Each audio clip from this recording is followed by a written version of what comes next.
This isn't going to be a fun video.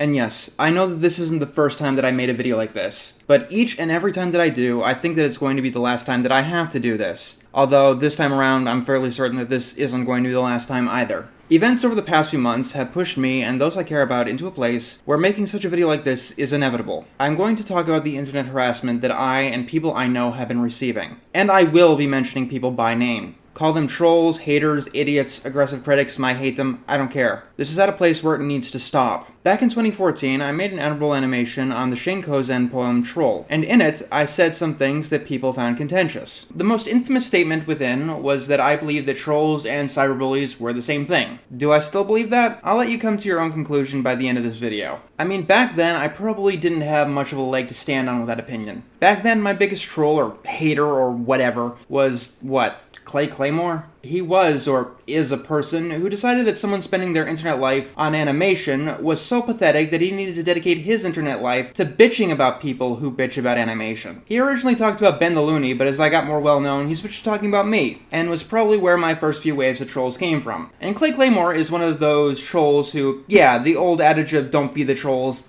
kind of worked. But in all honesty, I find Clay Claymore funny. Like, an adorable child kind of way. Especially in hindsight. He talks himself up so much. He was so better than me because he had a real job and a girlfriend. Strange how my fake job allowed me to afford a microphone, something that he never bothered with. And I'm pretty sure that he wouldn't have that girlfriend if she knew what he was doing online. He even commented on my Indiegogo trailer because, in his own words, his fans kept asking him to, which was really cute. He found himself nestled within the hellhole known as the commentary community. And within that community, I was, maybe still am, a huge talking point. They'd make these repetitive as fuck videos complaining about my repetitive as fuck videos. About things like how I talked about SpongeBob or Teen Titans Go or whatever way too much, how my editing is shit, and how I insult writers, even if it's years after I stopped doing those things. Back when these were a lot more popular, both haters and fans incessantly asked me to do a response to these things, and to what end? Creating drama? I can't create drama within the commentary community because the commentary community is built on drama. Here's how that community works. People will flock to you because you're picking on a target that they don't like, but the second you either A, pick on a target that they do like, or you reveal yourself to have a flaw like, you know, a typical human being, they cannibalize each other. Clay Claymore was pretty popular in that circle, until he attacked Doug Walker, who was really well liked, you know, at the time. And then his community and his fan base turned on him, and they legit called him the next Mr. Enter, and used me as an insult towards him. And the people who made responses on Clay Claymore's video, the second that they reveal themselves to be a human being, they're gonna be the next Clay Claymore. That is their fate. It's going to happen to each and every one of them, whether they have anything to do with me or not. They either get as obsessive as the people they're commentating on, they're bad at hiding their own dirty laundry, or they just get bored. It doesn't matter if you're as small as Clay Claymore, if you're as big as Leafy is here. They all go away eventually. So let's go back to that old internet adage, the piece of advice that I tend to get more often than not when talking about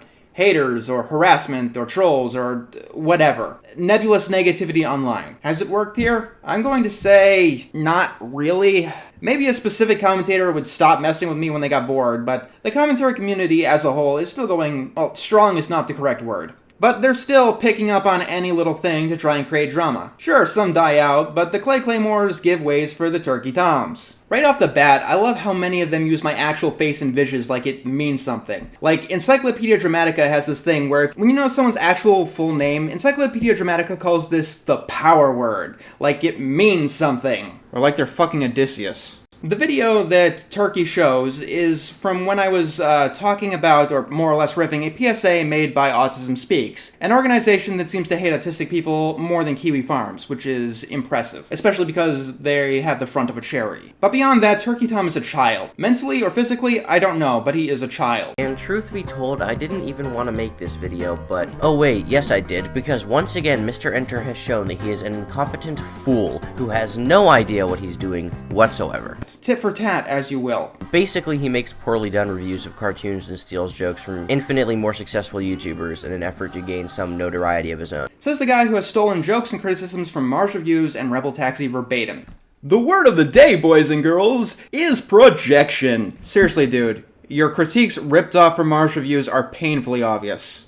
Except, give Mars Reviews credit, he didn't insinuate that I was a pedophile. Ah, good. A weird, lonely, socially inept man is going to be explaining what it is like to grow up like a little girl. Well, I guess their interest in My Little Pony and dating prepubescent boys will be one thing in common. Multiple times. Yo. I have a feeling that Enter's idea of a thank you video was him stripping down nude and sending people pictures of his little Johnny to the kids who pay money to see his show. Turkey, considering that you sound like you're in high school, I'm going to explain this as reasonably as I can. People have both been killed and killed others over that exact accusation. And when you get out of high school, making claims like those, either in real life or even on the internet, can bite you in the ass. It's called slander, and you can be sued for it. I know that you're thinking that what you do on the internet has no consequences, but it does. By claiming that I'm a pedophile when I'm not, gives me the ability to sue you. I'm probably not going to do that, but when it comes down to it, I never thought that I'd make a video where I called out my trolls by name. And if you're wondering, no, it wasn't you who caused me to take a break earlier this year. And Digby, if you're watching, yes, I have finally gone insane. With not even 300,000 subscribers, for someone who has never made an animation his entire life and has never shown that he is capable of producing one piece of good writing, either from his reviews, his atrocious book, or his somewhat pedophilic show concept, I feel like this is Enter sort of projecting, telling his audience preemptively that he's a creep or a horrible person of some kind before he gets outed for it by someone else. I mean, not saying he is necessarily, even though he has done some rather pedophilic illustrations in his past. That is an absolute lie. I've drawn children, fully clothed and going on non-sexual adventures. But if that's what you consider pedophilic, we got some problems with the entire animation industry. Because we have what? Hey Arnold, Kids Next Door, Rugrats? Oh my god, those are babies! There's Fillmore, there's Recess. Do I even need to go on about this to show how ludicrous of an accusation this is? But I get it, you gotta be edgy if you want them views, and you want Senpai Mars or Rebel Taxi to notice you. When I was a kid, maybe 11 years old or so, I had a dream that one day I would create a cartoon. So I would draw all these pictures and write out plots and scripts, and eventually when I bought a computer, I would do all these little test animations and things like that. It was a real dream of mine. But eventually I realized that I have no talent for animation, and I gave up. But animation just isn't what I was meant to do. Well, that's good news. If Turkey Tom doesn't want to be a hypocrite, or at least he wants to be consistent, he's just going to have to stop ranting and he won't be a problem anymore. Because he's really shit at this. But if you want to go suck off Mars Reviews some more,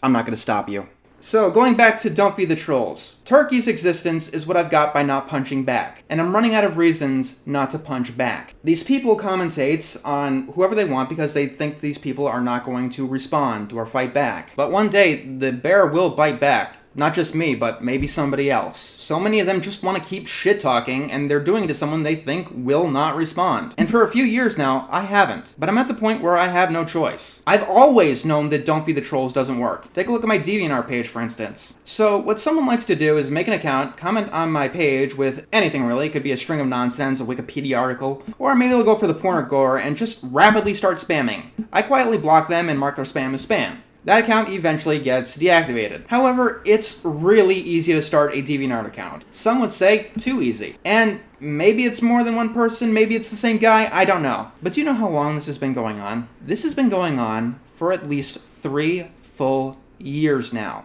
Why? Because it's easy. Starting up a new account is about as difficult as starting up a game console. And how many times do you do that when you want just a easy bit of entertainment? Whenever you get bored, just boot it up for an hour. And you can play that thing for years. What you need to know about trolling is that it's not always about the reaction. Sometimes it's about the intrinsic pleasure of doing something that's naughty. Back when I was a dipshit and I insulted the writers of shows, do you really think that I cared how they would react? No, I didn't. There was never a possibility in my mind that they would react, and it still felt good doing it anyway. People say don't feed the trolls because when people do respond to criticism or trolling online, they do these over-the-top leave Britney alone style rants. Remember, getting away with something feels good. And if you insult someone and they don't respond, in your mind, you have gotten away with something. But the shit I have to deal with online isn't always trolls. There's someone who really doesn't like me. I don't know if you've heard of him. His name is, Rebel Taxi. Occasionally he gets drunk on his podcast and shit talks me like I don't know that he does it. Should I keep this enter thing into the podcast? But I do want to know, where does the I guess, not, I don't call it hate, but just... I don't like him because he's like always, he takes things too seriously. Like he's like, that wasn't funny at all. Like I think it's best if everybody should just watch my Rhapsody Kids video, which came out first, and then watch his and see which is the better one. I was literally about to say that because there is a huge contrast where, like, for Mr. Enter, I'm like, dude, do something with your title cards. Do something with your banner. Clean yourself up, man. Here's $1. Go. Go clean yourself up, you scrub. Yeah. Much of my hateum is directly inspired by him. They credit him as their inspiration. Why doesn't he like me? Well, from what I understand, it's because I once harassed someone that led to a bunch of people harassing that person. In 2004, this was something new. Before social media, we didn't really know who was making these cartoons. They were just mysterious names at the end credits, and maybe you'll catch one interview on TV somewhere during commercials. But now, you can just look them up and beg for them to notice you and threaten to kill them if they fuck up on an episode of SpongeBob. We're living in the future, people! So, back in my past, I did insult writers, call them idiots, say that they should be ashamed of their work, and such like that. But I have never, ever, ever issued a death threat or a threat of physical harm. If you watched my videos, then you would have known that. If you didn't, are you just hating me because you think it's cool? Are you hating me because you think it's the popular thing to do? And you complain about my professionalism. The one that I was harshest on has actually forgiven me, and everyone who is directly involved has moved on with their lives. In short, if this is all you have on me, you have nothing at all. Oh wait, I think he's one of those people. The it's okay to do immoral things as long as I do them to an immoral person. They're immoral because they did this action. Even though I'm doing this exact same reaction, it's okay. And Rebel Taxi, if you hear this, don't pretend that you have less influence than I did. You right now are the biggest channel in the cartoon community. Back when I made my worst, most harsh insults towards writers, I had less than 20,000 subscribers. You have more than 10 times that amount. And you're hitting a target that isn't as out of reach, So many of the most toxic people in the community are inspired by your Rebel Taxi. Every single repetitive problems with the cartoon community meme video holds you up in high standards. If you don't respect me, at least respect the fact that you are an inspiration. And people are going to do things because they think that that's what you would want, or that they want to be like you. But I never told anyone to harass. Neither did I. I never once told anyone to harass the people that I insulted. So if it's okay to hate a guy because he insulted someone and his followers just decided to start a hate campaign, well, tell me when your birthday is. I'll buy you a fucking mirror. You are at the top of the hill right now. Start acting like it. And for what it's worth, it's funny that we get all these videos complaining about the problems in the cartoon community, because for the longest time, I felt that there was no community. Just a bunch of people who were apathetic at best to each other, or who gave pot shots, like that was just what you were supposed to do. The only thing in common was that they just so happened to talk about cartoons. I can't speak for everyone, but do you know what pisses me off? When someone says, your videos are so much better than so-and-so, especially when they're commented on my page, because it's always filled with a long string of why they don't like that other person. Keep in mind that a lot of us in the cartoon community do know each other. Try this, because this is exactly what you're doing. Go up to someone in real life and say, you're way better than your friend, especially when that friend is standing right next to them. It's not a compliment. And besides, I absolutely suck. I'm the worst person ever. Haven't you heard that my editing is shit, even though I've got 2 editors now? Haven't you heard that I'm obsessed with SpongeBob and Teen Titans Go, even though I haven't made a review on either of those shows in quite some time? Haven't you heard that I insult writers, even though it's been a goddamn while? A lot of the flame wars about me are haters claiming that these things are still true. Usually things that they've heard in hearsay or from one of those commentary community people that don't do their damn research. And other people getting angry because I've changed. You go into forums and that's what you get. Just people talking past each other. The hater ain't interested in going back and the fan ain't interested in leaving. And it just goes nowhere and it's so exhausting for everybody involved. I mean, it's not like I don't have flaws. I know that I have flaws. But to find my flaws, I have to look internally. Here's one of the problems with trolls and haters. It makes it harder and harder to find legitimate criticism. Instead of that, I get stuff like, you take cartoons too seriously. Well, considering that it is my job, as in something that I get paid for, it would be wise to take cartoons just a tiny bit seriously. I mean, if I was a mechanic, I would probably take mechanical engineering just a slight bit seriously. And cartoons are also what people come to me for. When I talk about video games or whatever, not as many people are interested. But maybe you're right.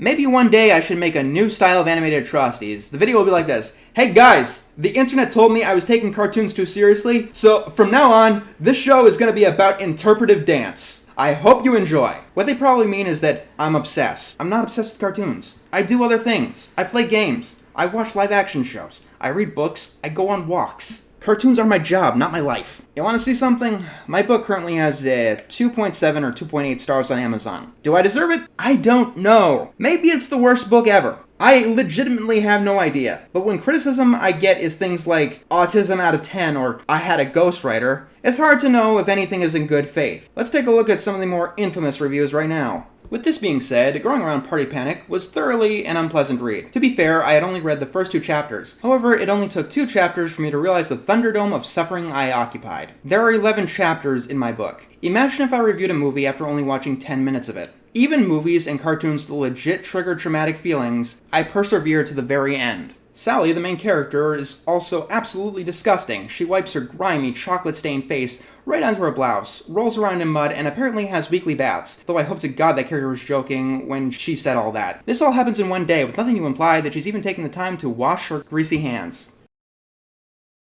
So you're criticizing a child character for not living up to your adult sensibilities in a world run by kids. Finally, the prose itself is childish, which almost seems intentional until you watch one of Mr. Enter's videos and realize this is just what the man thinks good writing looks like. The book is written from the first-person perspective of a 7-year-old girl. It's amazing how you can turn strengths into weaknesses if you just play the right words. And I'll make key facts. There's no fun to be had in reading this, not even as a joke. And I know this for a fact, because that's how I went into this. I thought I knew what I was getting into. I was wrong. Instead of a nice laugh with some friends, we quickly became unsettled and bored that just finishing another page felt like scaling Mount Everest with only your corneas. So, let me get this straight. You bought my book as a joke. Alright, so is the review a joke too? It's not a very funny one. I don't know what the punchline is. After the review went up, several others followed with the same rating. It kinda felt like review bombing. I'm well aware of Mr. Enter and his reputation on YouTube. I know that he's currently working on getting this concept made into cartoon. He has even written scripts for it, scripts that I've read. I'm glad that he's passionate about the project and has his heart set on it. But speaking as one writer to another, Enter, your book and scripts are bad. Warning, I only read the sample, for I do not want to give Enter my money. Harsh, yes, but I have my reasons that I'll get to later in the review. Right. You're determining the book is bad based on only the sample provided. Okay, sure. Many people said that my Indiegogo campaign was a disaster. And I mean, sure. You're right, it was an absolute disaster. The Hindenburg married to the Titanic in the world of crowdfunding campaigns. I started an Indiegogo project that didn't make its goal. That's scandalous. I mean, like, when I think of disasters, I think of a campaign that hits 4 times its budget, keeps its backers in the dark, makes an insulting trailer, neglects to give anyone backer rewards, and then delivers a mediocre project that looked worse than the concept art years late. My Indiegogo campaign was far worse than that because it didn't hit its budget, like 44% of crowdfunding campaigns. But you asked for way too much money. Which, you know, is the #1 mistake that is made in failed crowdfunding campaigns. It is indeed the Hindenburg of crowdfunding campaigns. People are going to be looking at my crowdfunding campaign for years and years in the book. Future crowdfunders are going to look specifically to this case and learn everything that they're not going to do to make the perfect crowdfunding campaign. It's going to give them literally all of the knowledge that they're ever going to need. It's amazing how many of my haters want me to stop reviewing and get off the internet, yet they actively try and sabotage any means I have of doing anything else. Like I said, maybe it's the worst IP in the world. I don't know. People like me say it's awesome, people who don't say it's the worst piece of trash ever. Like, literally everything else I do. Speaking of making it harder to get a non-internet job, that Legends of the Internet video. It used Encyclopedia Dramatica as the source. Quick tip, anyone who uses Encyclopedia Dramatica immediately loses all credibility with me. Even if they're talking about someone I don't like. The second they mention ED, video's over. I might leave a dislike, but I'm never coming back to you. Even if you like Encyclopedia Dramatica, it is billed itself as a comedy website. It's like using The Onion from hell. It doesn't matter who it's for. Mine was made by someone who couldn't stand the fact that someone else had a different opinion to them. Not even joking. And you can imagine the angle they took. But slanderous lies are absolutely okay because it's all for the lulz. And do you know what? Most of this stuff actually doesn't bother me. This is the stuff that I've been quiet about. And the funny thing is that if I did care about this and I did respond to it frequently, I wouldn't be facing some of the other shit that I need to deal with. So, common knowledge on the internet tells you, block someone. If someone is causing you a problem, just block them. When I block someone, this is what happens. The first option, usually at the disposal, is to make an alternate account. Just recently, I've had to block the same dipshit 5 times in succession. Literally in the same hour. Why did he want so badly to make comments on my account? Because he really wanted to respond to everyone in my comment section with inane ramblings about how they were wrong and their political opinions were wrong. But sometimes that doesn't work and I keep blocking them. Sometimes they're just not satisfying. This person wants to get at me even harder. After all, I insulted this cartoon show or this piece of media that they like. What do? Well, a lot of people shit talk me, get blocked, and then wonder why they're blocked, for months or even years at a time. Some guy once had a friend come up to me saying that his blocking put him in a bad place mentally. This person commented on pretty much everything I did just to leave an insult, and he wondered why I blocked him. A specific person in that camp is Regulus314 on DeviantArt. He talks about me nonstop, like he must want my attention. I guess it's Christmas today because I'm giving all these trolls exactly what they want. I'm giving everybody what they want. Regulus, is an interesting person. You know, beyond the trying to lead a charge to get my editor fired, which isn't going to happen, by the way. You know what a tsundere is? He's one in real life. Make more content faster, not that I like it or anything. In the meantime, he uses the name of my series and regurgitates my opinion while claiming that I am awful and he hates everything I do. He claims to change, but he never does until he's made himself a mockery by everyone. He's actually a sign of how merciful I can be when it comes to blocking. I blocked him back in 2016. And yes, in 2018, he's still shit-talking me to this day. Why did I block him? Well, I ignored his abrasive nature for months, even after shit-talking many of my viewers, because it was just on the edge of being abrasive but not really going there. The breaking point is when I was suffering from epididymal cysts, you know, the ones that I needed surgery to remove, and he, in all seriousness, suggested that I should just have my testicle removed. Some people do more than just whine and bitch that they got blocked. They go after people who mention me. When PieGuyRules made a video on my Indiegogo, people took him to task. Why? Because he didn't crucify me, or at least explain how my campaign was worse than Butch Hartman's or whatever. But the reason I'm talking about PieGuy today is because he made a video about this Indiegogo shitfest that I thought was a pretty mixed bag, kind of bad in some places. An honest look at Mr. Enters Indiegogo. Or is it just a shitty video title that you didn't put enough thought into, and are simply using to convince your fans that you are the arbiter of truth? PieGuyRules, judge, jury, and executioner. First of all, if that's your opinion, you make the damn video. Don't criticize PieGuyRules for having his own opinion.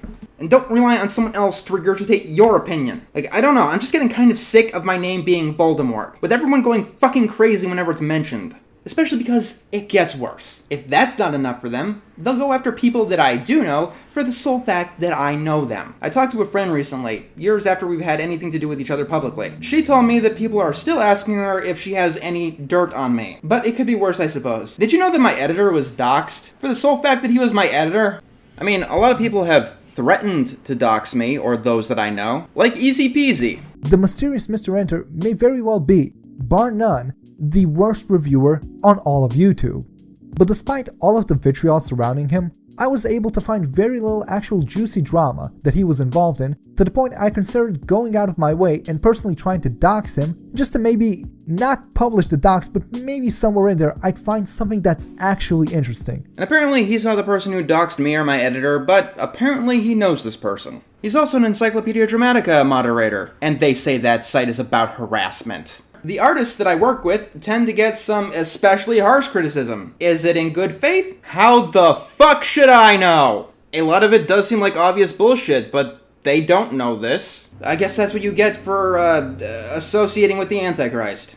This is what happens when you block people now. They feel justified enough to lose their fucking minds. When I got a new editor, people were rejoicing because they thought I was replacing Crimson. Some of them thought that he wasn't working fast enough, ignoring the fact that he has his own videos and his own damn life. If I fed the trolls originally and gave them some kind of reaction, some kind of tell that this was getting to me, well, maybe they would have left the people I knew alone instead of using them as a means to get to me.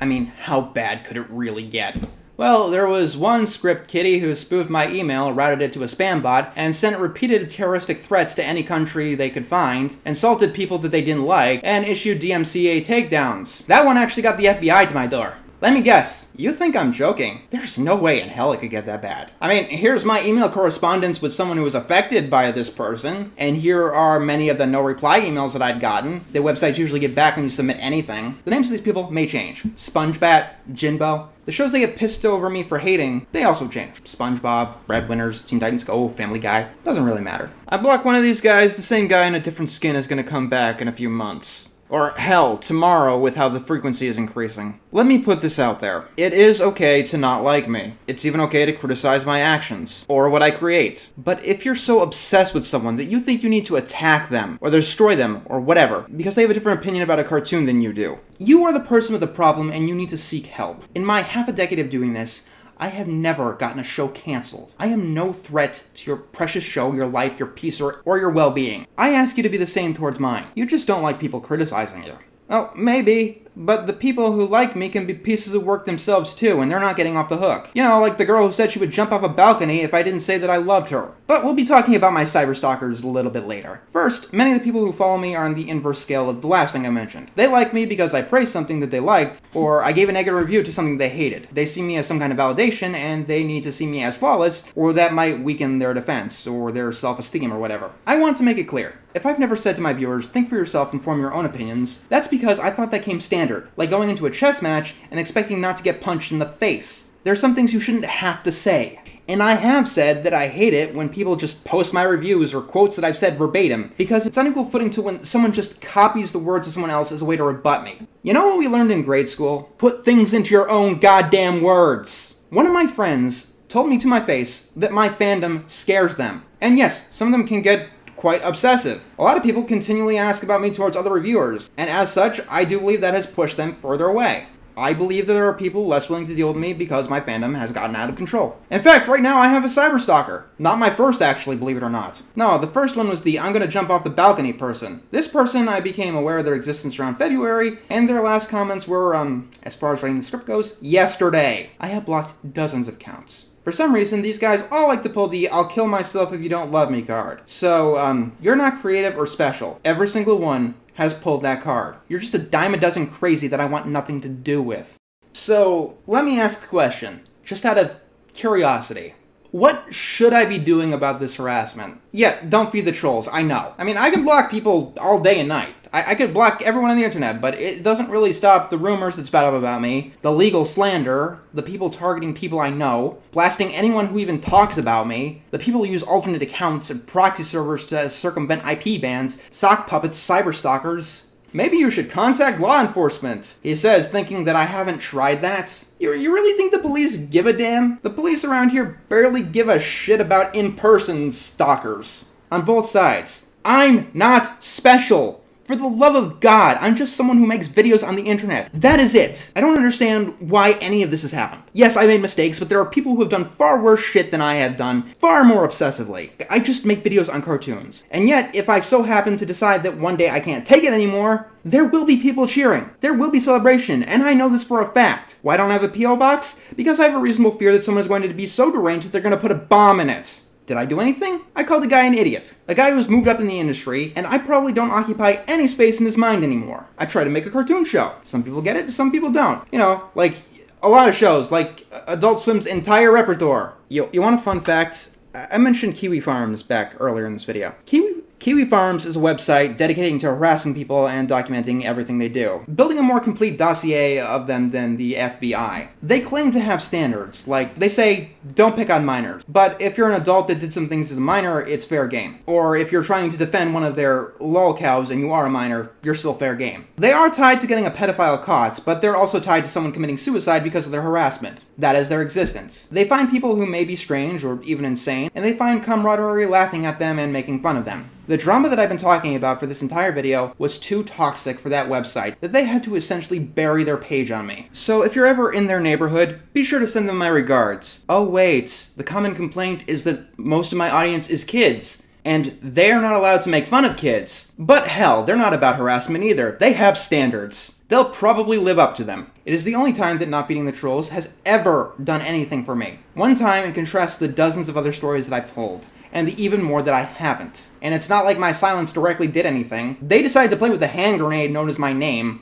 All I did was not walk into the room. So, to answer my pondering from the beginning of the video, do I still believe that trolling and cyberbullying are the same thing? Well, going back through all the facts, I have to say, not really. Congratulations, people trying to convince me that trolling wasn't so bad by continually trolling me into changing my opinion. There's a difference between trolling and bullying. We as a society have decided that bullying is bad and it should be stopped. Whether or not we actually really do something against it, we have at least decided that it's a bad thing. As for trolling, we decided that it's good, clean fun, no matter how many people get hurt and no matter how big that it goes. Shooting people's houses during a live stream, calling the police on them with a prank number, giving out their information to people who would hurt them, sending horseshit to their families, All good, clean fun. None of that is cyberbullying by the definitions that I've gotten. Cyberbullying is targeted, repeated harassment. So if you just send horseshit to someone's house once or a bunch of random houses indiscriminately, then it's okay. There's an art to trolling.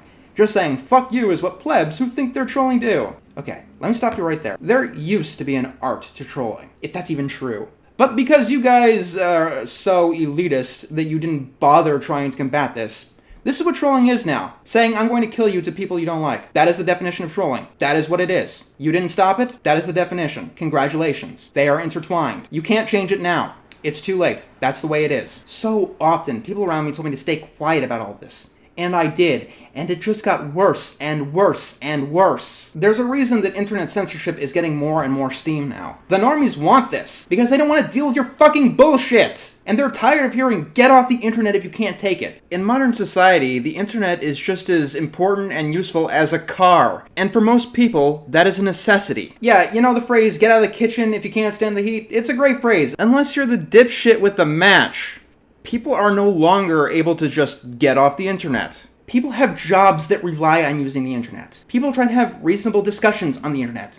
And people have kids they know use the internet. You think the normies want their kids doxxed because they disagreed with some man-child who has problems? For the record, I am for a free and open internet. I do not want internet censorship of any kind. But this kind of behavior makes that opinion harder and harder to have. And I know that those in power don't really give a shit about harassment. It took an innocent man dying for them to start talking about swatting. And if you go down to the police, it's clear that the people in charge don't want to do anything about internet harassment. But congratulations, trolls, you make excellent fucking scapegoats. No matter how many people build careers off getting trolled, you don't fucking get it, do you?